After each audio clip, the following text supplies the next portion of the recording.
La Jeune Chambre économique d'Agen a souhaité organiser l'action Entrevue citoyenne 2.0 pour deux raisons. Donner la possibilité à nos concitoyens de poser les questions aux candidats des législatives. Offrir un cadre et un temps de parole identiques à tous les candidats. Les 13 candidats de la première circonscription de Lot-et-Garonne ont été contactés. Merci à ceux qui ont saisi l'opportunité de s'exprimer pour permettre une campagne plus claire aux yeux de nos concitoyens. Nous vous souhaitons de bonnes entrevues citoyennes.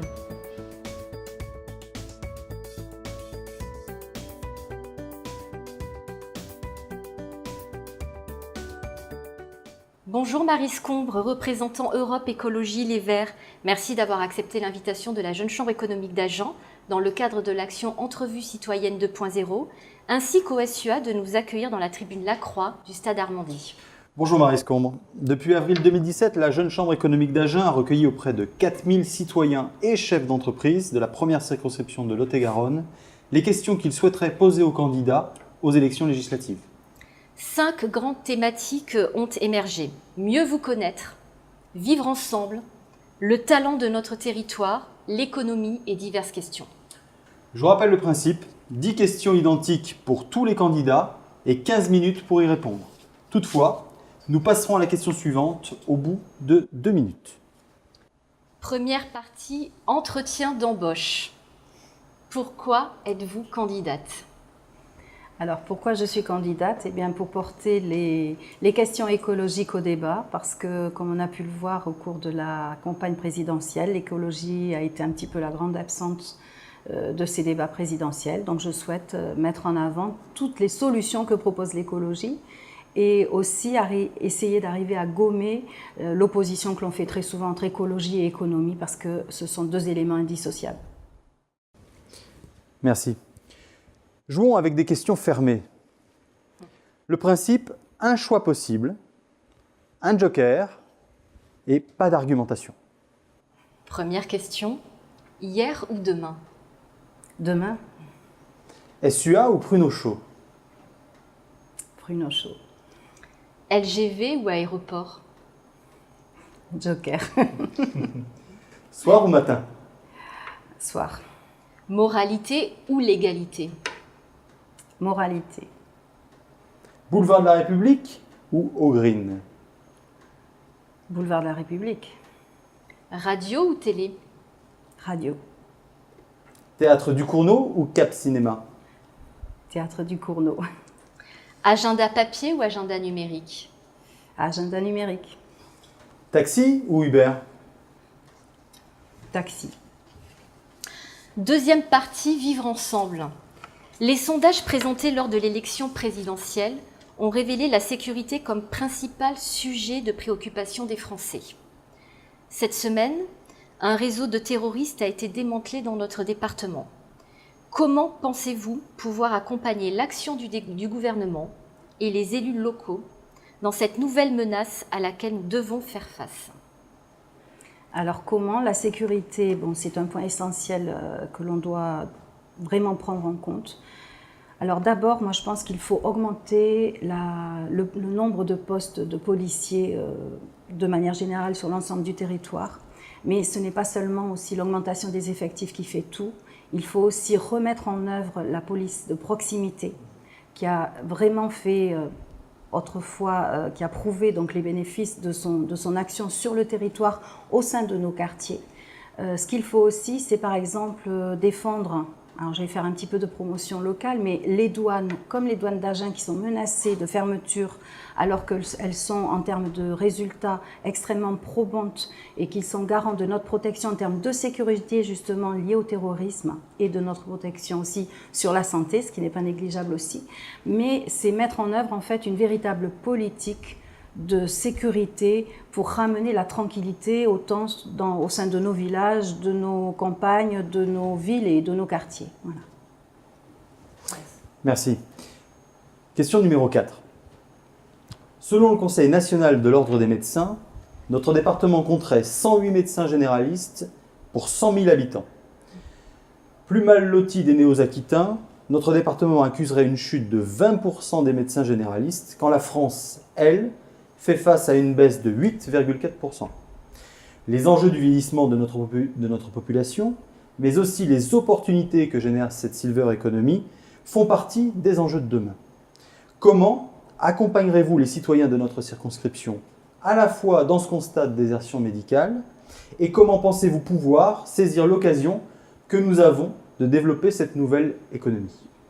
D'abord, il faut jouer bien évidemment sur le numerus clausus par rapport à la formation des médecins, donc pour permettre le plus possible de médecins qui soient formés. Ensuite, il y a aussi le fait de pouvoir lutter contre la désertification médicale en instaurant de plus en plus de maisons de santé, parce que le métier du médecin est revu. Aujourd'hui, c'est plus le médecin de campagne d'autrefois qui faisait 20 heures, j'allais dire presque, dans la journée. Voilà, donc la fonction du médecin, elle a évolué, il faut la prendre en compte. Et pour la prendre en compte et lutter contre cette désertification, l'instauration de maisons de santé est importante. Mais au-delà de ça aussi, vous parliez de nos aînés, il y a vraiment un gros questionnement à se poser là-dessus, c'est-à-dire qu'aujourd'hui, lorsque nos aînés, dès qu'on peut et dès qu'ils le souhaitent, les garder chez eux, ça permet... C'est vrai de développer aussi l'économie sociale et solidaire à travers les aides à domicile, etc. Mais il faut voir aussi tout ce qui est EHPAD. Il n'y a pas assez d'EHPAD, il n'y a pas assez de maisons de retraite et surtout abordables. Je ne sais pas si vous êtes renseigné, mais lorsqu'on commence à questionner les maisons de retraite, les délais de disponibilité sont très longs et c'est très coûteux. Donc il faut ouvrir au plus grand nombre, c'est d'ordre d'intérêt général, de santé publique générale, de prendre en compte donc le devenir de nos aînés. Merci. Nous allons faire un point timing. Il nous reste 9 minutes et 45 secondes et 6 questions. Vous avez du temps. Troisième partie, l'étalon de notre territoire. De nombreux jeunes quittent le territoire pour accéder à une offre de formation supérieure plus large. Dans le même temps, nos entreprises cherchent à recruter des talents. Quelles actions mettre en place pour garder les jeunes sur notre territoire et ou faire revenir les talents dans notre département ? Alors, les jeunes sur notre territoire, c'est en fait offrir une possibilité de formation sur place déjà. Mais aussi, il faut que les formations correspondent aux métiers de demain. Si on va vers une transition écologique énergétique. La transition énergétique, ce sont de nouveaux emplois liés aux énergies renouvelables. Et pour répondre à ces nouveaux emplois, il faut qu'il y ait des personnes formées. Aujourd'hui, c'est parce que nous avons. Donc en fait, il faut vraiment étudier la possibilité de répondre aux emplois de demain par une formation adéquate et ce, au sein de chacun des territoires. La centralisation au niveau de la formation n'est pas forcément pertinente. La seconde chose, c'est de revaloriser aussi tout ce qui est apprentissage. Il y a une connotation toujours négative au lien de l'apprentissage, alors que pour les apprentis, ça peut répondre justement aux besoins qu'il y a aujourd'hui. J'avais rencontré il y a peu de temps le directeur de la Chambre des métiers qui m'a expliqué qu'il n'arrivait pas, comme vous disiez, à répondre à des besoins. C'est parce qu'on n'a pas assez de jeunes qui s'impliquent dans ces métiers, donc il faut les revaloriser, montrer que ça peut être une réponse justement à ces besoins d'emploi, mais aussi envisager les emplois de demain. Merci. Question numéro 6. Nos parents n'ont eu qu'un seul métier dans leur vie. Nous aurons 4 ou 5 métiers. Nos enfants auront probablement 15, 20 métiers. La formation continue va donc prendre une place fondamentale dans les années à venir. Comment votre action peut accompagner cette révolution ? Alors là, vous parlez à quelqu'un de convaincu parce que je l'ai vécu. J'ai eu X métiers dans ma vie. J'ai fait même aussi un changement de cap radical. Donc, je suis restée plus de 20 ans dans le milieu de l'entreprise, de la petite entreprise, de la grande distribution au groupe industriel et je suis maintenant enseignante. Donc, vous voyez, tout le monde devrait pouvoir avoir accès à ça. Mais pour y avoir accès, il faut s'y préparer. Donc, il faut pouvoir avoir la possibilité de donner aux personnes qui ont envie, à un moment donné, de changer de vie professionnelle, de pouvoir le faire. Et toujours pareil, ça peut se faire également lié avec la possibilité d'être formé tout au long de sa vie. C'est-à-dire qu'on doit avoir le choix, la liberté de choix de sa vie professionnelle. Et pour ce faire, eh bien, il faut se former tout au long de sa vie, dans des champs sur lesquels, des fois, sont très éloignés de d'autres formations initiales. Et justement, la formation professionnelle, elle est faite pour ça. Se former tout au long de sa vie pour pouvoir avoir le choix. Merci. Quatrième thème, l'économie. Quelle serait la priorité de votre mandat en termes de développement d'infrastructures pour assurer la meilleure dynamique économique pour notre circonscription? Alors, une des priorités, la priorité d'un développement économique, pour moi, elle passe par la phase innovation. Et ce qu'il faut promouvoir à aujourd'hui, un développement économique innovant, c'est l'économie circulaire. L'économie circulaire répond à de multiples domaines. Elle répond aux enjeux environnementaux, aux enjeux sociaux, elle impacte les territoires, les entreprises, les citoyens. Donc c'est un champ sur lequel il faut vraiment mettre des investissements et il faut le déployer. Mais pour ce faire, il faut aussi d'abord bien expliquer ce que c'est que l'économie circulaire, quels en sont les enjeux et tout cela, comme pour tout projet que l'on doit mettre en place, avec une concertation le plus large possible avec l'ensemble des acteurs locaux d'un territoire. Il n'y a que comme ça que l'on peut créer de nouveaux développements. Alors, des structures, eh bien, des centres de tri plus performants, des plateformes de traitement, des déchets qui sont des biodéchets qui sont voués à être valorisés soit agronomiquement, soit par de la méthanisation et en valorisant sous format énergétique. Ça peut être aussi du recyclage, c'est-à-dire que le champ de l'économie circulaire, c'est en fait optimiser un déchet que l'on produit pour devenir une ressource de demain. Donc c'est là un nouveau champ qui s'ouvre à nous pour le développement économique et que l'on peut mettre en place sur chacun des territoires. Non seulement on peut le mettre en place sur chaque territoire, mais en plus on ne peut pas le localiser, le délocaliser. Merci. Question numéro 8. Un chef d'entreprise vient d'investir plus d'1 million d'euros dans un projet de commerce avec des créations d'emplois à la clé. Sur 100 candidats dont le CV correspondait à la fiche de poste, 30 se sont présentés, 8 ont été retenus et un seul a accepté l'offre d'emploi. Comment pouvez-vous rassurer ce chef d'entreprise et les futurs investisseurs de la circonscription? Alors, c'est qu'il y a très certainement un décalage, c'est un petit peu, ça rejoint la question tout à l'heure précédemment, c'est s'il y a un décalage entre l'offre et la demande, c'est quelque part qu'il y a un défaut au niveau de la formation. C'est qu'on ne forme pas aux besoins d'aujourd'hui. Donc c'est ça, c'est là où il faut s'interroger, c'est-à-dire c'est pas rentrer ou faire rentrer les jeunes dans des filières, faire des bacs plus 2, 3 et 4 et tout ce que l'on veut, mais c'est plus avoir une véritable réflexion sur quelles sont les offres aujourd'hui pour pouvoir y répondre. Et ça, c'est que par le biais de la formation qu'on pourra y répondre. Je ne pense pas que ce soit... Les jeunes sont maintenant prêts à changer de lieu, à partir d'une région à une autre pour un emploi. Donc, ce n'est pas une question de mobilité, mais je crois que si le chef d'entreprise n'a pas, comment dire, si sa demande ne répond pas à la présentation des candidatures, c'est qu'il y a un défaut au niveau de la formation, à mon sens. Merci. Merci. Dernier thème, les questions diverses. Suite aux différentes affaires politico-judiciaires, la loi sur la moralisation de la vie politique est en cours de préparation.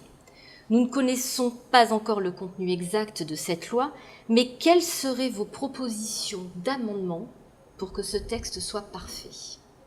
Alors, pour que ce texte soit parfait, là encore, c'est quelque chose qui me touche à cœur parce qu'à chacune de mes candidatures électorales, j'ai toujours signé la charte Anticor. Anticor est un organisme qui lutte contre la corruption et contre le gaspillage de l'argent public. Donc vous voyez que c'est une question qui me tient à cœur. Ce qu'il faudrait, c'est prendre des mesures qui tendent de plus en plus vers l'équité. C'est-à-dire la moralité, pour moi, c'est d'abord l'exemplarité. Voilà. Donc, c'est-à-dire que tous les élus doivent être exemplaires. Il ne doit pas y avoir des justices à deux vitesses. Quelqu'un qui vient de voler un paquet de riz pour se nourrir et qui a 2 mois de prison à côté d'un élu qui a procédé à des détournements d'argent public et qui n'a rien, qui n'est pas poursuivi, c'est impossible, c'est inentendable et inacceptable. Donc, il faut qu'il y ait une justice, qu'il faut qu'il y ait une moralité, une moralisation de l'action publique, mais qui est portée par l'exemplarité des élus que nous sommes. Ou que nous sommes. Question numéro 10. Soyons sport. Si vous n'étiez pas candidate, pour lequel de vos 12 concurrents en lice voteriez-vous et pourquoi?